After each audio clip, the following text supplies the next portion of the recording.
Welcome everyone to the session COVID-19. Bonjour tout le monde à cette session consacrée à COVID-19, impact et occasion. Je m'appelle Lindsay Heber.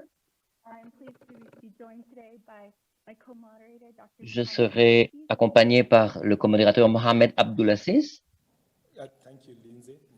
Bonjour Lindsay. Je suis Mohamed Abdulaziz. Je suis responsable de la division de contrôle des maladies et de prévention et responsable des services aussi de récolte d'informations sur les maladies. Merci beaucoup, docteur. Comme nous le savons, la COVID-19 a changé nos vies et il a été compliqué pour chacun d'entre nous de déterminer quels pouvaient être les impacts de cette pandémie sur la fourniture de services concernant d'autres affections à l'occasion de la pandémie elle-même.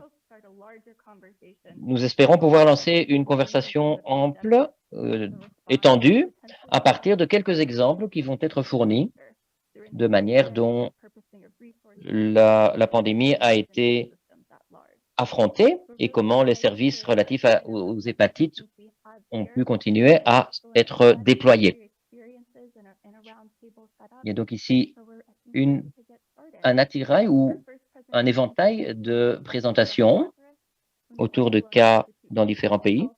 Tout d'abord, j'aimerais ouvrir cette série par l'expérience de Jeffrey Lazarus qui a travaillé en Espagne via une plateforme d'accueil, une plateforme mobile d'accueil de certaines populations. Merci beaucoup pour l'occasion de nous présenter, de présenter cette initiative d'intervention en termes de dépistage via une unité mobile à Madrid, en Espagne. Je suis l'un des co-auteurs de cette étude. L'environnement, c'est le fait que la pandémie de COVID-19 a entravé beaucoup d'efforts pour mettre en œuvre le dépistage de l'hépatite C et du VIH. Et ça s'est particulièrement passé dans le cas de groupes marginalisés, comme les sans-abri, les usagers de certaines substances de type d'injection et les réfugiés. Notre objectif a été, dans le cadre d'une étude pilote, d'essayer d'explorer l'acceptabilité d'une combinaison entre un point d'attention pour l'hépatite C et aussi la vaccination du COVID-19 et du VI et l'acceptation d'un traitement pour le VIH. Ça s'est passé à partir du 28 septembre jusqu'au 26 octobre 2021 sans une personne de population à haut risque, par exemple les sans-abri, par exemple ces personnes qui s'injectent des drogues ou les travailleurs sexuels. S'ils étaient positifs à l'hépatite C, on leur offrait un traitement à partir de l'ARN de l'hépatite C. Parmi les 101 participants, environ 70 étaient des hommes et 30% étaient d'origine espagnole. Dans la plupart des cas, ils étaient chômeurs, ils avaient une situation de vie dans la rue et l'usage de substances du type drogue. 28% avaient une situation d'incarcération, 17% une multimorbidité et presque 12% avaient été diagnostiqués comme porteurs du Covid auparavant. Aucun n'avait été vacciné pour la Covid. Parmi les 101 participants, tous ont été testés pour l'antigène de l'hépatite C, 14,9% étaient positifs. Dans le cas du VIH, 8,9% étaient positifs. Pour ceux positifs à l'hépatite C, tous ont été testés à partir de l'ARN de l'hépatite, 60% étaient positifs, dont 55% ont considéré que la transmission s'était passée par l'usage de drogue, 44% c'était des cas de réinfection et 33% une co-infection du VIH. De ceux qui étaient positifs au VIH, aucun n'avait été diagnostiqué et plus de 50% avaient abandonné leur thérapie antirétrovirale. 66% ont entamé un traitement contre l'hépatite C à la date d'aujourd'hui et une personne a réentamé son traitement antirétroviral du VIH en une durée moyenne de 25 jours et la durée moyenne de l'intervention dans l'unité mobile était de 20 minutes, entre 7 et 60 minutes. Quelles conclusions pouvons-nous dégager? Cette intervention combinée a eu un taux d'acceptabilité de 100%.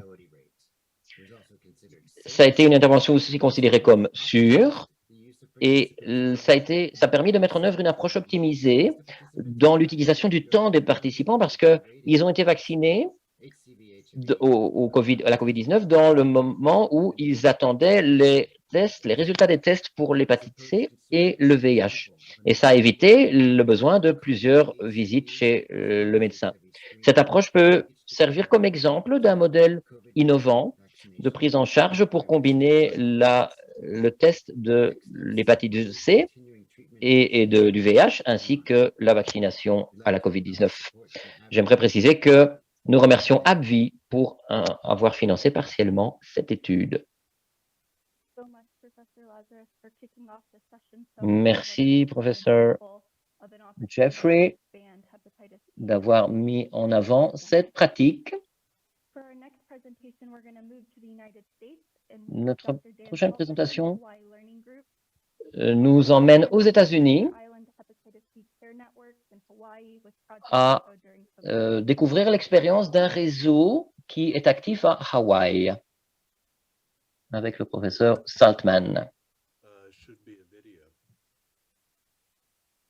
Normalement, c'est via une vidéo. Oui. Bonjour, je suis Dan Saltman de l'Université de Hawaï. Je vous parle depuis Hawaï et merci beaucoup de me donner cette occasion de parler d'un programme qui s'appelle ECHO et qui a été lancé à l'occasion de la pandémie ou dans le cadre de la pandémie de COVID-19. Je vais parler aujourd'hui à la fois de l'hépatite C, du projet ECHO, d'un programme centré sur ce projet. Alors, rappelons que 1% des adultes au niveau mondial a l'hépatite et environ 2,4 millions aux États-Unis et 14 000 à Hawaï. Il y a différents traitements antiviraux qui permettent de soigner plus de 95% des personnes auxquelles ils sont administrés pendant entre 8 et 12 semaines. Voici une image d'où nous nous trouvons au Pacifique, une très petite île. Et le programme fait partie d'un effort au niveau de l'État pour augmenter à la fois la sensibilisation, l'accès aux données, l'éducation et l'accès aux services. Quel est le projet ECHO? C'est une méthodologie pour partager la connaissance. Le concept a été développé d'abord au Nouveau-Mexique, dans l'État américain Nouveau-Mexique, où un hépatologue voyait les patients devoir attendre des mois à l'occasion de la pandémie de COVID pour pouvoir accéder aux services. Il s'est mis en partenariat avec des centres ruraux de santé pour offrir une pratique guidée et ça a montré dans un contexte universitaire que ça a été efficace. Comment a-t-il procédé? Il a mis en œuvre les technologies de téléconférence et il l'avait déjà fait avant le lancement ou le début de la pandémie. Et le concept de ECHO repart de ça.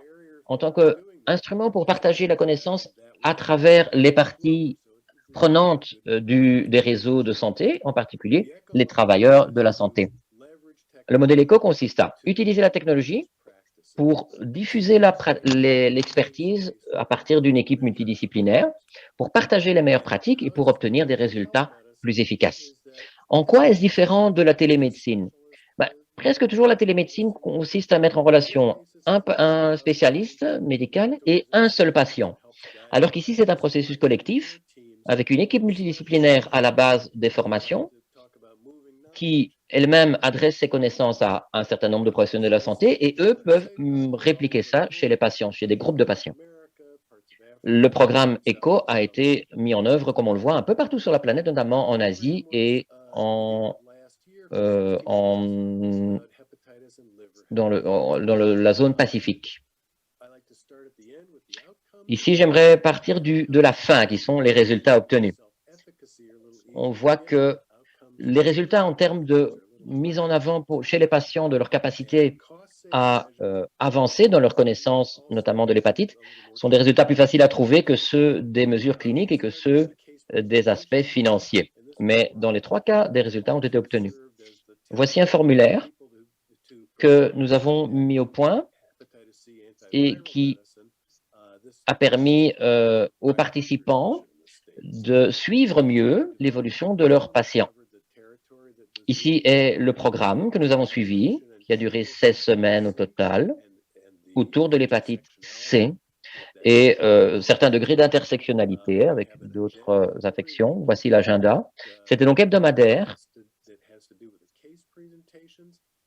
où avait lieu chaque fois de manière une présentation de cas pendant environ 40 minutes, ensuite des questions et des réponses pendant environ 30 minutes.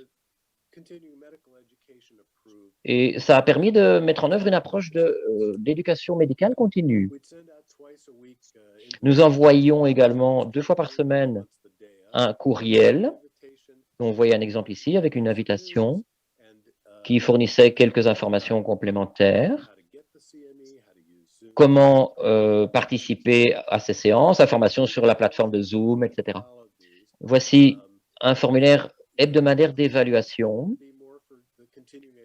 qui était surtout destiné au travail de suivi de la formation continue en éducation. Et on demande aussi aux participants dans quelle mesure leurs connaissances se sont accrues, comment leurs pratiques ont changé à la suite de cette formation. Il y a également un formulaire plurimensuel, trimestriel, qui demande aux participants dans quelle mesure les déplacements des patients également ont été affectés positivement par cette formation et comment leurs pratiques médicales ont évolué, comment leur capacité à comprendre la situation des patients, y compris pour d'autres maladies, a été positivement impactée par la formation. Il y a eu un bon niveau de participation, une moyenne de 21 personnes par séance, 340 heures de participation pour 47 individus au total, avec beaucoup de crédits académiques qui ont été récoltés à l'occasion. Notre objectif n'était pas d'atteindre le plus grand nombre possible de personnes, mais plutôt une cohorte de gens stables. Et on voit que sur les 47 personnes au total, 18 d'entre eux ont participé à 10 séances ou plus. On voit ici les rôles des différents participants, des médecins, des infirmières, des pharmaciens et quelques autres professions liées au secteur médical. Ils venaient de l'ensemble des départements, des régions de Hawaï, spécialement la principale île, en bas à droite, et un centre de population au centre. En termes d'évaluation, 10 des 13 personnes qui ont participé ont indiqué que ça a permis de réduire le besoin de déplacement pour les patients. 8 des 13 ont indiqué que leur pratique de prescription a changé et 7 sur 13 que ça a modifié leur vision des maladies. Je vous remercie énormément. Et cette présentation est disponible en contactant via la plateforme de l'événement, parce qu'effectivement, beaucoup de données y sont incluses. Un grand merci. Il est difficile de parvenir à compacter tout ça en 7 minutes, donc n'hésitez pas à me contacter également. Mon adresse électronique apparaît là, saltman@hawaii.edu. Thank you to the presenter. We've had 2 excellent presentations. So we go to the top presentation, which is going to be from Razin Ashraf Hussain. It's going to be on COVID-19 impact and response on hepatitis B virus. En réponse à l'hépatite C et la prévention est au Japon.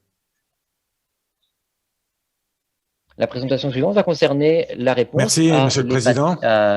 l'hépatite C au Japon. L'impact et la réponse à l'hépatite B et l'hépatite C à la prévention et le soin au Japon. Et ils sont ici les co-auteurs de cette étude. Il n'y a pas de COI regardant cette présentation d'étude. Quel a été le contexte et vers l'élimination au volume de diagnostic et de traitement. La force de tâche pour la coalition de l'élimination de 2020 conduit une enquête avec l'interruption préventive des soins et le test HBV et HCV dû à la pandémie de COVID-19. Les sondages ont montré un décrément, un traitement a réduit l'avancée vers l'élimination de l'hépatite. Cette étude a un impact sur l'hépatite et le traitement au Japon par une enquête nationale. Cet effort international a été conduit par les différents groupes du ministère de la Santé, du Travail, avec une force de tâche pour la Société des pathologies.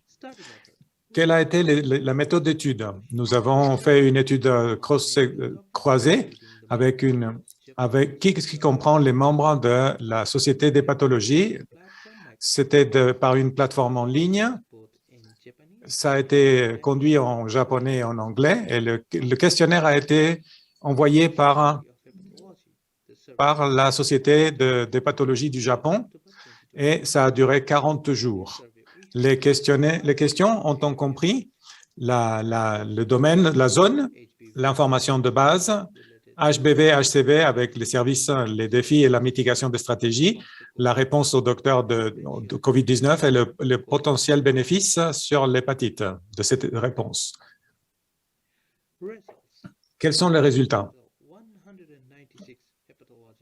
Sur 96 hépatologistes ont participé dans cette enquête de 35 préfectures au Japon et la participation des docteurs, 52,6 étaient des hôpitaux d'université, des hôpitaux publics 27 et la participation des docteurs, c'était 50,5, ce qui sont dans une position de gestion à 49,5 avec la disruption ou la rupture de la chaîne de provisionnement.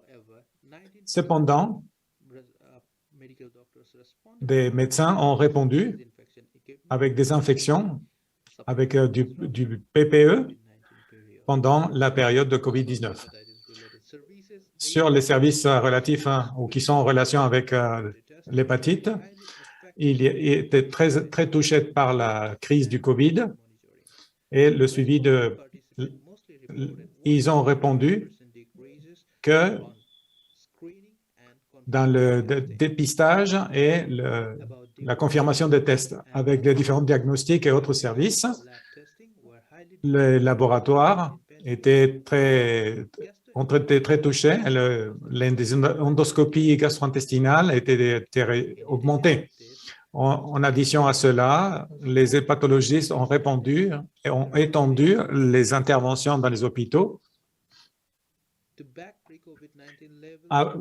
Le niveau avant le COVID-19 était l'anxiété,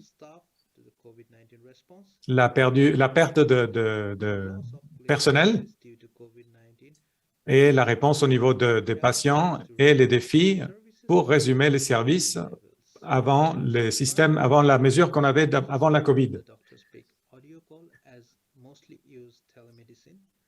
La plupart, c'était télémédecine et ils ont été adoptés par les différents hépatologistes tels que l'extension de la prescription ou des recettes ou dans les résultats et la réponse à COVID-19, la plupart des médecins ont signalé que le contrôle des infections parmi les changements ou les rapports ont été sur les patients qui étaient atteints de fièvre et ceux qui portaient un masque. La plupart des docteurs ont fourni des services par rapport à COVID-19 ou qui, par exemple, le dépistage, la vaccination ou la consultation des maladies infectieuses. Malgré les différentes pertes, il y a beaucoup de bénéfices qui sont présent à partir de la crise COVID-19. Nous avons renforcé le système de santé, la démonstration d'une réponse à la valeur d'une épidémie et les conclusions. Au Japon, a diminué le dépistage et l'anxiété dans les patients de COVID-19, à la perte de personnel, et les installations ont été déviées à faire une réponse beaucoup plus efficace pour la COVID-19.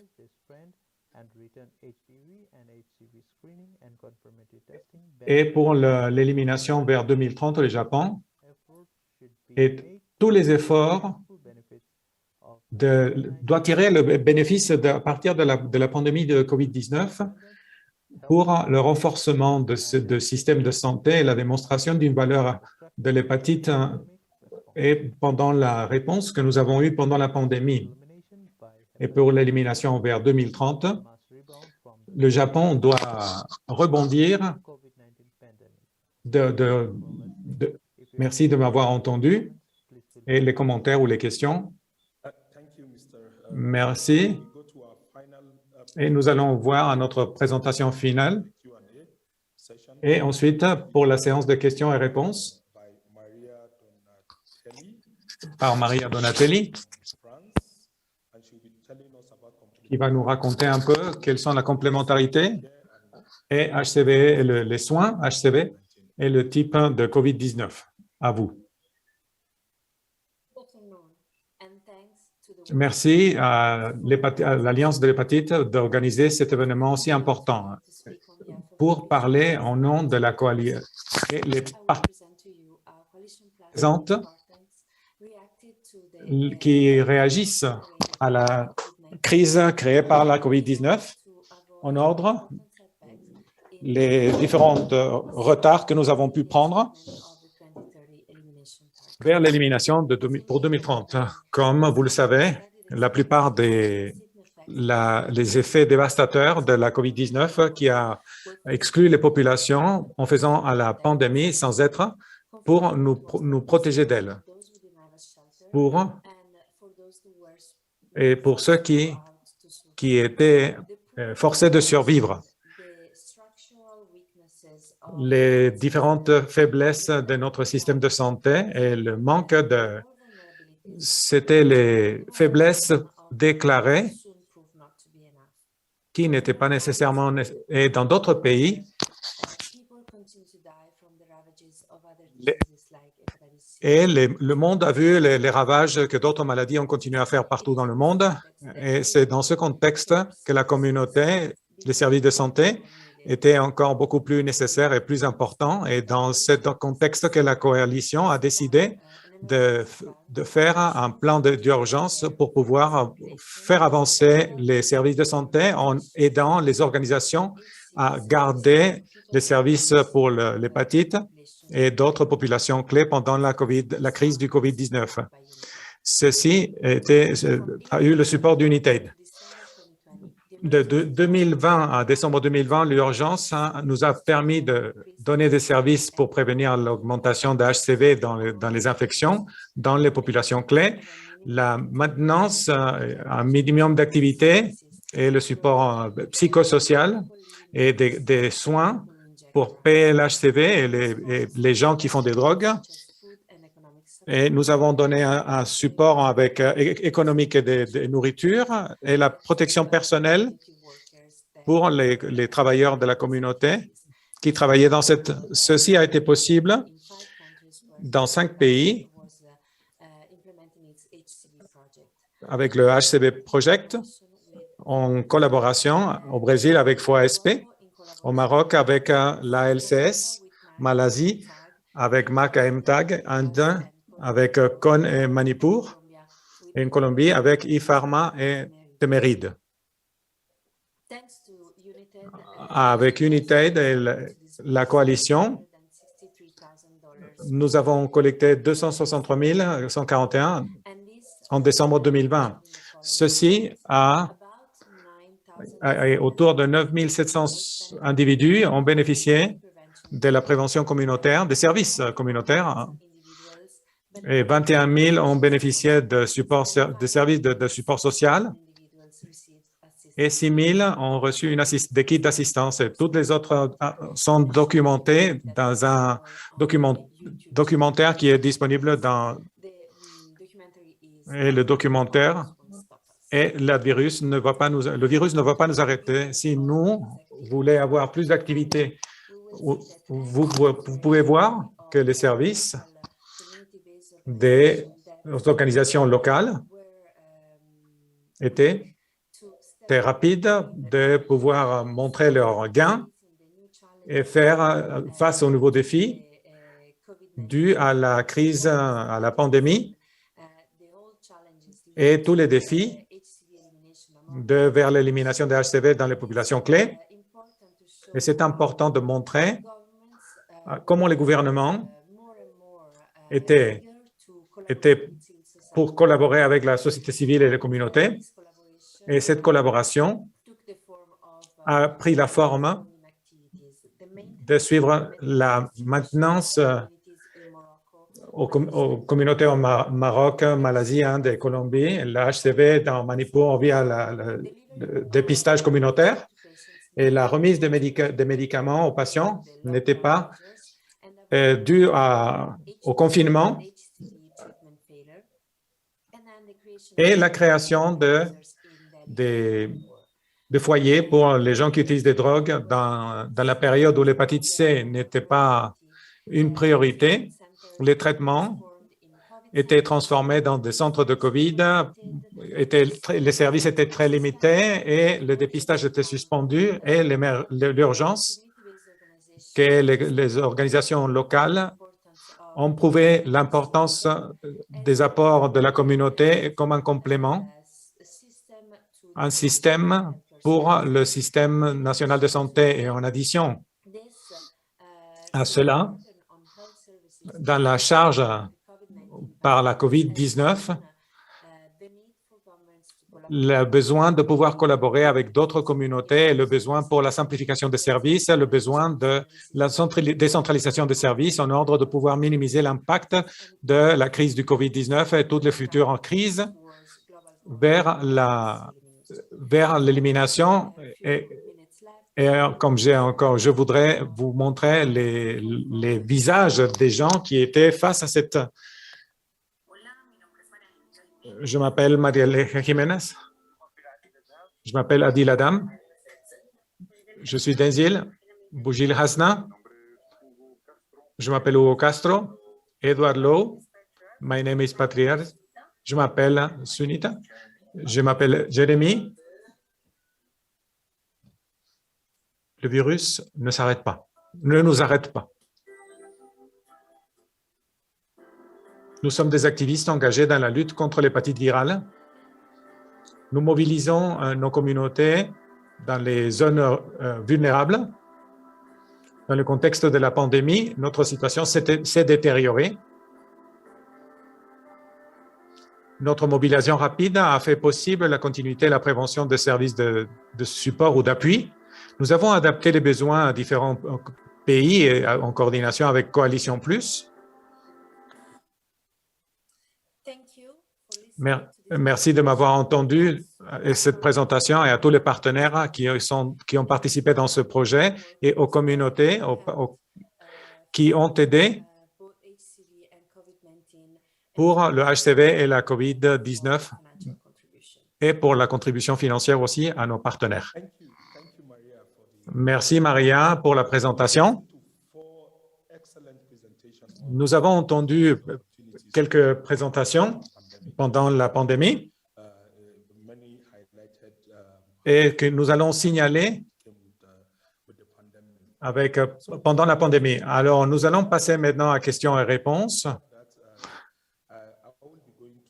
Je vais passer au docteur Saltman, où vous avez utilisé les projets pour améliorer le travail en réseau. Je sais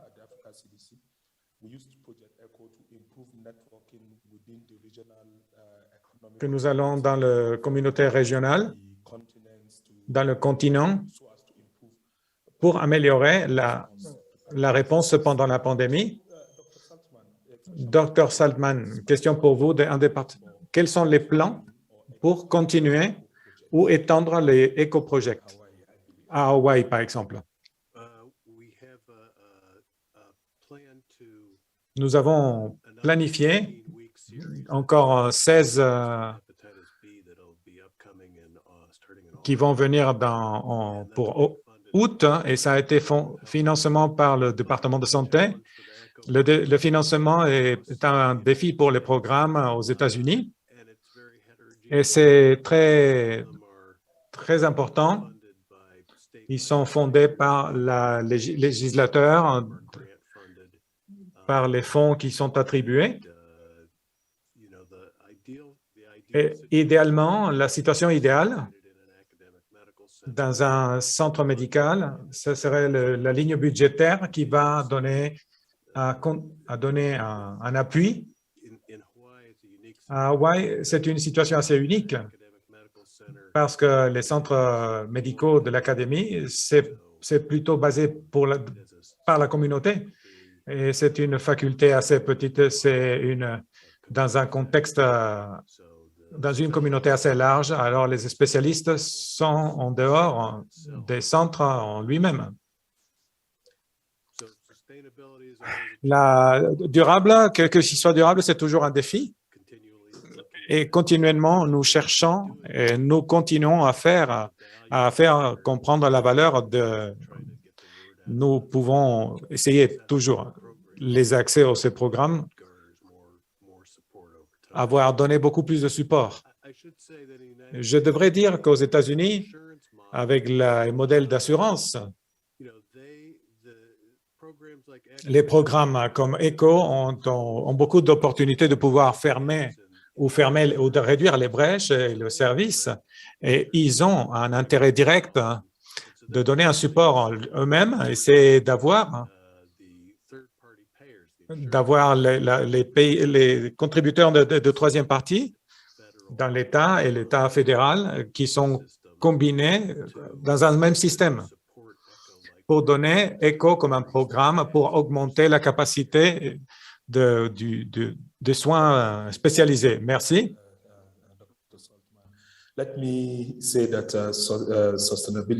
Alors, l'aspect durabilité, c'est toujours un problème. Alors, notre instruction, nous avons Lindsay. Vous allez continuer avec les questions et les réponses. Merci à notre présentateur. Votre travail est très inspirant et vers l'élimination de l'hépatite, c'est très difficile.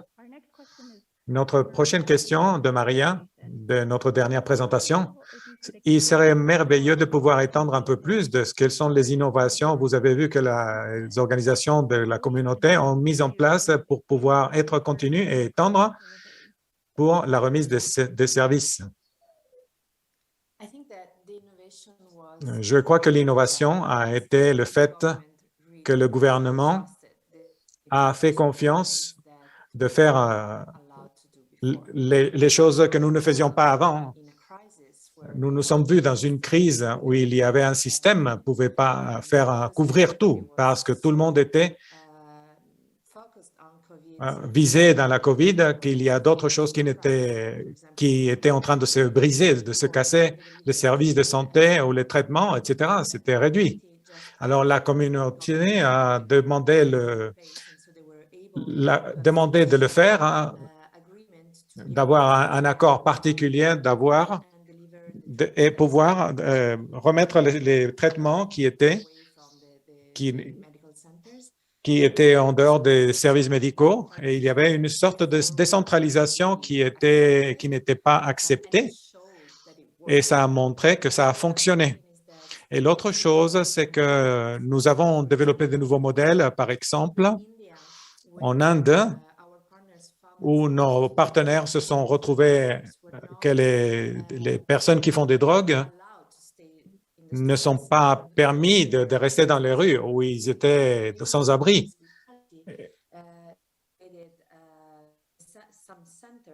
Il y a eu quelques centres ou des abris qui ont été à être toujours traités ou testés dans des centres et commencer le traitement lorsqu'ils étaient dans ces abris-là et avoir des services de santé de base. C'est important, une leçon très importante d'écouter le plaidoyer qui a été fait avant, pendant cette urgence. Et la mise en place et les stratégies, c'est critique. Merci, Maria. Notre prochaine question pour Régine.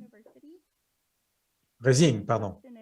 Cette question, qu'est-ce que vous croyez sont les principales différences dans les expériences que vous avez au Japon au niveau de l'impact dans les programmes d'hépatite, dans le résultat globaux que vous avez eu? Merci. Avant de répondre à ta question, bonsoir à tout le monde. Au Japon, il est presque 10h30. Je voudrais reconnaître Lindsay une partie de cette enquête et de l'enquête globale.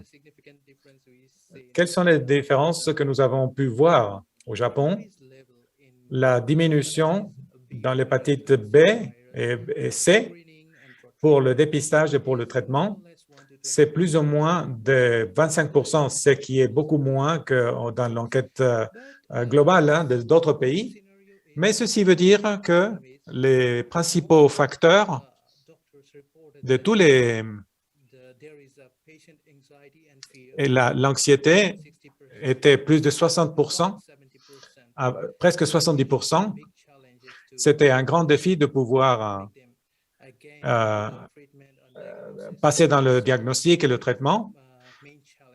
C'était un des principaux défis et différences au Japon au niveau global. Merci. Deux dernières questions. Et une autre question pour Salman et ensuite une pour tout le groupe. Pour Dr. Salman, est-ce que vous avez un conseil pour d'autres pour mettre en place les modèles éco? C'était beaucoup plus facile à dire que de l'écrire là.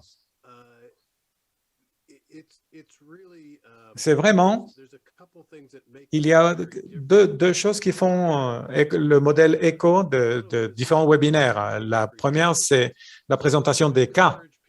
Nous encourageons les gens, nous faisons que la priorité, la première chose dans la partie didactique, en visant dans les cas, les gens commencent à parler sur des vrais patients, des vraies expériences, du vrai travail et ils commencent à faciliter l'environnement. C'est très excitant et très différent de ce que les expériences médicales qu'on peut avoir. Et ça, c'est une perle. Une des choses qui font ces cas de discussion sont beaucoup plus... C'est de conseiller l'équipe de séparer les recommandations de permettre de connaître un peu le contexte parce que les experts sont toujours prêts à sauter et à aller jusqu'à la fin. Et quelles sont les recommandations?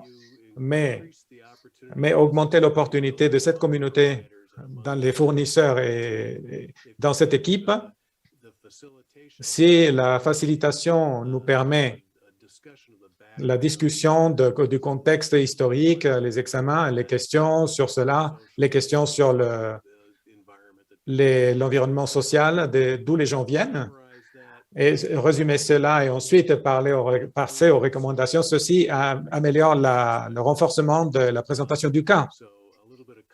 Alors, un peu de coaching va et ça aide la facilitation. Et c'est vraiment très différent dans un webinaire qui est bien fait. Ce n'est pas un webinaire, ce n'est pas une conférence, c'est une communauté de discussion dans la collaboration interne. Ça, c'est ce qui est en train de se passer. Tout le monde le sait. Alors, ça, c'est mes 2 phrases pour cela. Merci. Merci. Merci. Merci, Dr. Salman, de cette sagesse. Et la dernière question pour cette séance, et merci beaucoup à tous de vous joindre. Et c'est un peu le début d'une conversation beaucoup plus large de comment pouvons-nous avancer à partir de la COVID-19 vers l'élimination de la question, c'est est-ce que vous avez un conseil final beaucoup plus large de comment est-ce que nous pouvons plaidoyer sur l'établissement de meilleures pratiques et l'innovation? Et la question, est-ce que vous pouvez croire que dans l'Assemblée, et au moment d'un financement, si vous avez d'autres leçons qui peuvent... Alors, je vais... En Afrique, au CDC. Merci, Lindsay. Nous avons pu voir et viser et nous assurer qu'est-ce que nous faisons pour contrôler une pandémie, une crise, de ne pas perdre la chaîne d'approvisionnement.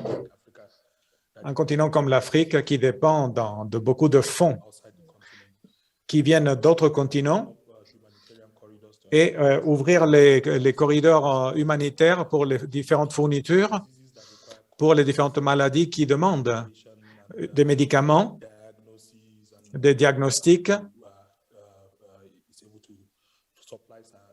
et différentes fournitures et les différentes sections de la population, mais critiquement pour les continents africains, nous avons besoin d'un support particulier pour par exemple, pour la fabrication de diagnostics, de vaccins, pour le contrôle des infections. Ça, c'est vraiment ce que nous visons dans le nouvel ordre pour l'Afrique, pour l'Union africaine et pour le CDC d'Afrique. Maria? Je voudrais 2 points. L'autre jour, a dit quelque chose de très intéressant. Nous devons parler sur la préparation, mais sans penser qu'il y a des gens qui meurent à cause de ces pandémies, mais parlons sur la préparation. Mais n'oublions pas que nous devons sauver des vies aujourd'hui et nous devons nous inquiéter. Nous devons nous inquiéter vraiment sur les maladies du futur. Ça, c'est la première chose. Il faut continuer à travailler, à lutter contre l'hépatite, VIH, et bien sûr, avec l'autre chose, je crois que vraiment que les communautés ont montré qu'elles doivent être un acteur important et qu'ils doivent être reconnus comme une valeur ajoutée et un système complémentaire aux services de santé. Aux bailleurs de fonds vont prendre cela en compte. Même les communautés ont besoin de manger et c'est une profession qui doit être bien reconnue et avoir la bonne compensation ou rétribution. Et la dernière chose que je voulais mentionner, c'est que peut-être, je ne suis pas sûr si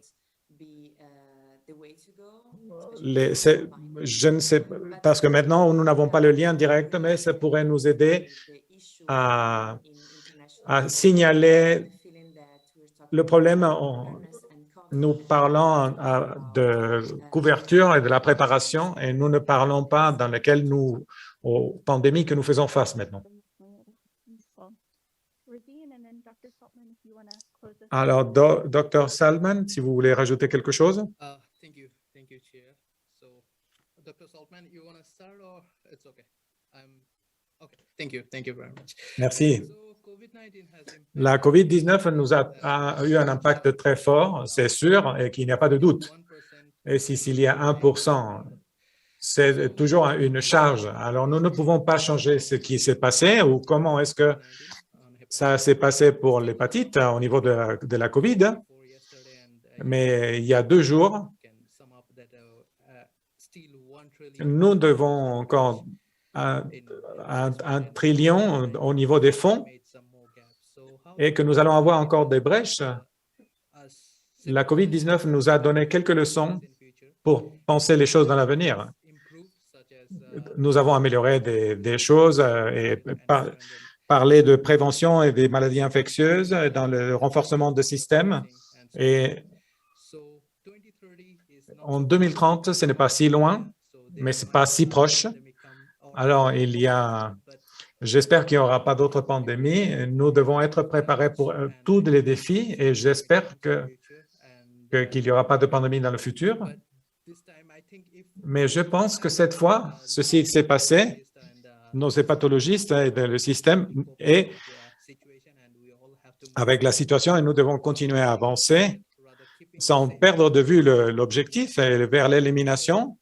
Vers 2030, nous devons continuer à avancer et continuer à fermer les brèches.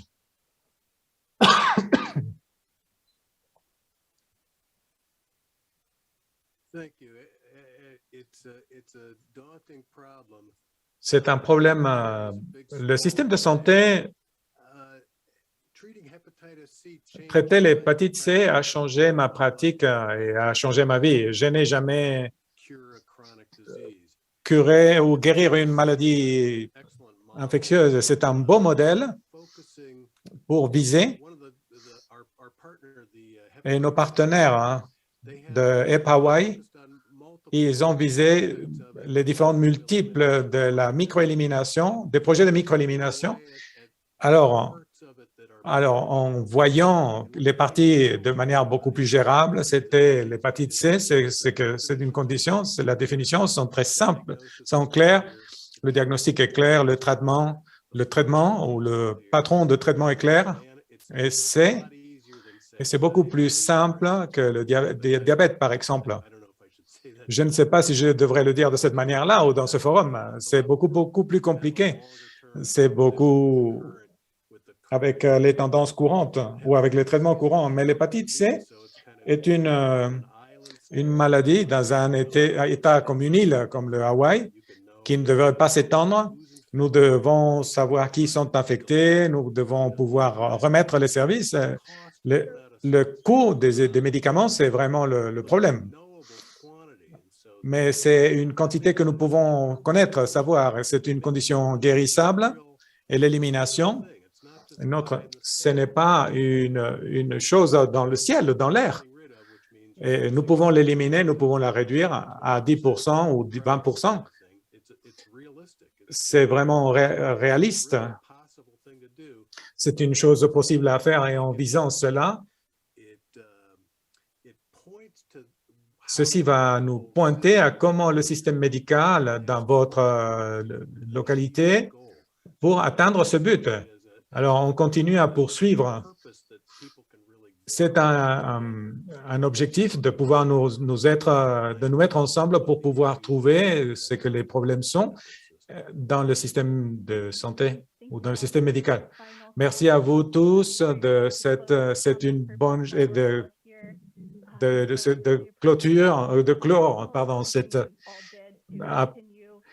pour continuer avec l'hépatite des services de santé. C'est vraiment très inspirant de ce que nous avons entendu aujourd'hui. La coalition est en train de faire les études pour nos présentateurs et avoir plus d'informations sur les cas et à faire quelles sont les leçons apprises avec la COVID-19 et comment est-ce que nous pouvons construire à partir de là et continuer à avancer pour nous préparer à la prochaine pandémie. Mais nous devons capitaliser ces investissements et ces innovations que nous avons vues pendant la pandémie. Et je pense à notre monde. Alors, on va être en contact avec vous tous et si vous avez d'autres cas d'études, s'il vous plaît, veuillez nous contacter. Et je remercie les présentateurs de ce que vous avez présenté aujourd'hui. Merci beaucoup. Et merci, Dr. Abidi. Au revoir.